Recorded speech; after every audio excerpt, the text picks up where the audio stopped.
ప్రపంచ పారా athletics grand ఫిక్స్లో పురుషుల high jump T63 విభాగంలో స్వర్ణ పతకం గెలుచుకున్నది ఎవరు? శైలేష్ కుమార్. న్యూఢిల్లీలో జరిగిన వరల్డ్ పారా అథ్లెటిక్స్ గ్రాండ్ ప్రిక్స్లో పురుషుల హై జంప్ T63 విభాగంలో శైలేష్ కుమార్ 1.84 మీటర్ల దూకి స్వర్ణ పతకాన్ని సాధించాడు. ప్రస్తుత ప్రపంచ ఛాంపియన్ అయిన ఈ ప్రదర్శన తన వ్యక్తిగత అత్యుత్తమ ప్రదర్శన 1.91 మీటర్ల కంటే తక్కువ ఉన్నప్పటికీ తన సీజన్కు సానుకూల ప్రారంభాన్ని ఇచ్చిందని ఆయన అన్నారు.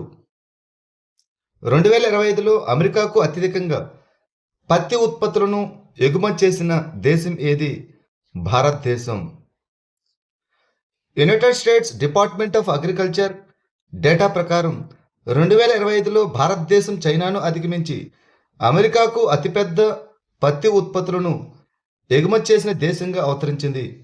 భారతదేశం దాదాపు 0.6 మిలియన్ టన్నుల పత్తి ఉత్పత్తులను అమెరికాకు ఎగుమతి చేసింది.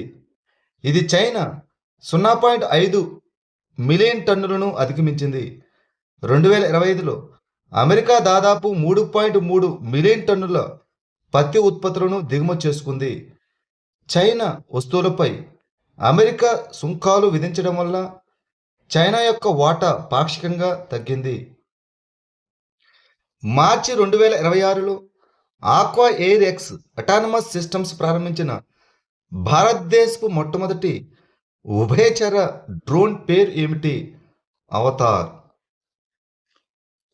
అవతార్ అనేది భారతదేశపు మొట్టమొదటి ఉభయచర డ్రోన్. దీనిని మార్చి 5, 2026న Aqua Air X Autonomous Systems ప్రయోగించింది. ఇది గాలిలో మరియు నీటి అడుగున రెండింటిలోనూ పనిచేయగలదు. ఇది ఉప్పు నీటి నష్టాన్ని నిరోధించడానికి కార్బన్ ఫైబర్ బాడీ మరియు యాంటీ కోరోజన్ పూతలతో నిర్మించబడింది. ఫోర్బ్స్ ప్రపంచ బిలియనీర్ల జాబితా 2026 ప్రకారం భారతదేశంలో అత్యంత ధనవంతురాలు ఎవరు? సావిత్రి జిందాల్. ఫోర్బ్స్ ప్రపంచ బిలియనీర్ల జాబితా 2026 ప్రకారం భారతదేశంలో ఇప్పుడు 229 మంది బిలియనీర్లు ఉన్నారు. 2025లో 205 మంది ఉన్నారు. వారి మొత్తం సంపద $1 ట్రిలియన్ దాటింది. భారతదేశంలో అత్యంత ధనవంతురాలైన వ్యక్తిగా ముఖేష్ అంబానీ 99.7 బిలియన్ డాలర్లతో కొనసాగుతున్నారు. ఇక గౌతమ్ అదానీ 63.8 బిలియన్ డాలర్లతో రెండవ స్థానంలో ఉన్నారు. ఇక సావిత్రి జిందాల్ మూడవ స్థానంలో నిలిచి భారతదేశంలో అత్యంత ధనవంతురాలైన మహిళగా కొనసాగుతున్నారు. వరుణోదయ్ అనగా అరుణోదయ్ అనే పథకాన్ని ఏ రాష్ట్ర ప్రభుత్వం ప్రారంభించింది? అస్సాం. అస్సాం ముఖ్యమంత్రి వరుణోదయ్ పథకం కింద దాదాపు 40 లక్షల మంది లబ్ధిదారుల కుటుంబాలకు డైరెక్ట్ బెనిఫిట్ ట్రాన్స్ఫర్ అనగా డీబీటీ ద్వారా 9,000 రూపాయల బదిలీ చేస్తున్నట్లు ప్రకటించారు. 2020లో ప్రారంభించబడిన ఈ వరుణోదయ్ లేదా అరుణోదయ్ పథకం మహిళా సాధికారత, పేదరిక నిర్మూలన మరియు అస్సాంలో ఆర్థికంగా బలహీనంగా ఉన్న మహిళల సామాజిక ఆర్థిక చేరికను లక్ష్యంగా చేసుకుంది. ఈ పథకం డీబీటీ ద్వారా తక్కువ ఆదాయ కుటుంబాల మహిళలకు నెలకు 1,250 రూపాయల ఆర్థిక సహాయం అందిస్తుంది. భారతదేశంలో తొలిసారిగా దేశీయ గ్రీన్ బాండ్లను జారీ చేసిన బ్యాంక్ ఏది? Bank of Baroda. Bank of Baroda దీర్ఘకాలిక గ్రీన్ ఇన్ఫ్రాస్ట్రక్చర్ బాండ్లను జారీ చేయడం ద్వారా 10,000 కోట్లు సేకరించింది. దేశీయ గ్రీన్ బాండ్లను జారీ చేసిన భారతదేశంలో మొట్టమొదటి బ్యాంకుగా అవతరించింది. ఈ ఇష్యూ 5,000 రూపాయల నోట్ల బేస్ సైజుతో 5,000 కోట్ల గ్రీన్ ఇష్యూ ఆప్షన్ను కలిగి ఉంది.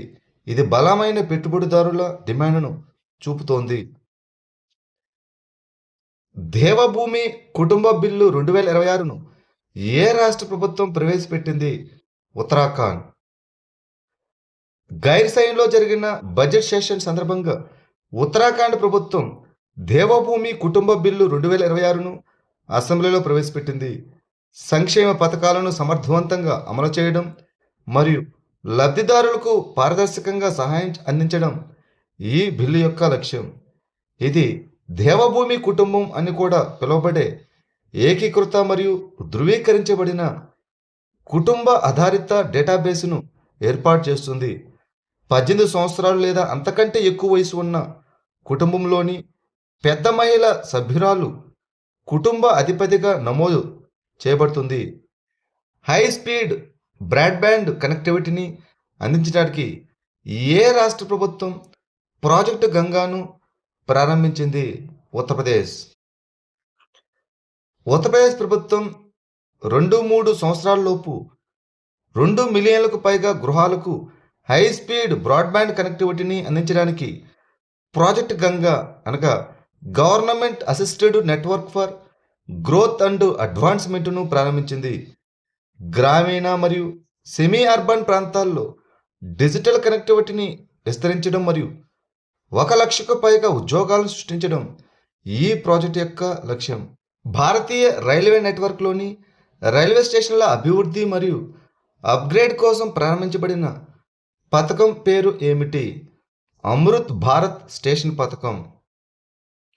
అమృత్ భారత్ స్టేషన్ పథకం కింద అప్గ్రేడ్ చేయబడిన స్టేషన్ల యొక్క ప్రయాణికుల సర్వేలు మరియు పునరావృద్ధి తర్వాత ప్రభావ అధ్యయనాలను క్రమం తప్పకుండా నిర్వహించాలని పార్లమెంటరీ కమిటీ భారత రైల్వేలకు సూచించింది. దేశవ్యాప్తంగా రైల్వే స్టేషన్లను అభివృద్ధి చేయడానికి మరియు ఆధునీకరించడానికి అమృత్ భారత్ స్టేషన్ పథకం 2022లో ప్రారంభించబడింది. స్టేషన్లో శుభ్రత, సౌకర్యం, ప్రాప్యత మరియు మల్టీమోడల్ కనెక్టివిటీని మెరుగుపరచడం దీని యొక్క లక్ష్యం. నిర్భయ నిషా ఇనిషియేటివ్ను ఏ రాష్ట్ర ప్రభుత్వం ప్రారంభించింది? కేరళ. రాత్రిపూట మహిళల భద్రతను నిర్ధారించడానికి కేరళ పోలీసులు నిర్భయ నిషా ఇనిషియేటివ్ను ప్రారంభించారు. ఈ చొరవ రాత్రి 9 గంటల నుంచి ఉదయం 5 గంటల మధ్య 112 అత్యవసర help line, pol app SOS ద్వారా వేగవంతమైన పోలీస్ సహాయాన్ని అందిస్తుంది మరియు రాత్రి గస్తీని బలోపేతం చేస్తుంది. రాష్ట్ర వ్యాప్తంగా వివిధ సంస్థలు మహిళలను జరుపుకోవడానికి మరియు భద్రతను ప్రోత్సహించడానికి సెమినార్లు, పోటీలు, ర్యాలీలు మరియు అవగాహన కార్యక్రమాలను నిర్వహిస్తారు. పారిశుద్ధ్యాన్ని మెరుగుపరచడానికి ఏ నగర కంటోన్మెంట్ బోర్డు స్వచ్ఛత monitoring and automated reporting tool అనగా స్మార్ట్ సాధనాన్ని ప్రారంభించింది? ఢిల్లీ. ఢిల్లీ కంటోన్మెంట్ బోర్డు పారిశుద్ధ్యం మరియు పౌర సేవ పర్యవేక్షణను మెరుగుపరచడానికి స్వచ్ఛత పర్యవేక్షణ అండ్ ఆటోమేటెడ్ రిపోర్టింగ్ టూల్ అనగా స్మార్ట్ను ప్రారంభించింది. స్మార్ట్ డేటా సేకరణ, రిపోర్టింగ్ అండ్ పనితీరు ట్రాకింగ్ను ఆటోమేట్ చేస్తుంది. ఆలస్యం మరియు విచ్ఛిన్నమైన పర్యవేక్షణకు కారణమైన మాన్యువల్ వ్యవస్థలను భర్తీ చేస్తుంది. ఖైబర్ షకాన్ క్షిపణి అనేది ఏ దేశం అభివృద్ధి చేసిన దీర్ఘశ్రేణి ఘన ఇంధన బ్యాలిస్టిక్ క్షిపణి? ఇరాన్.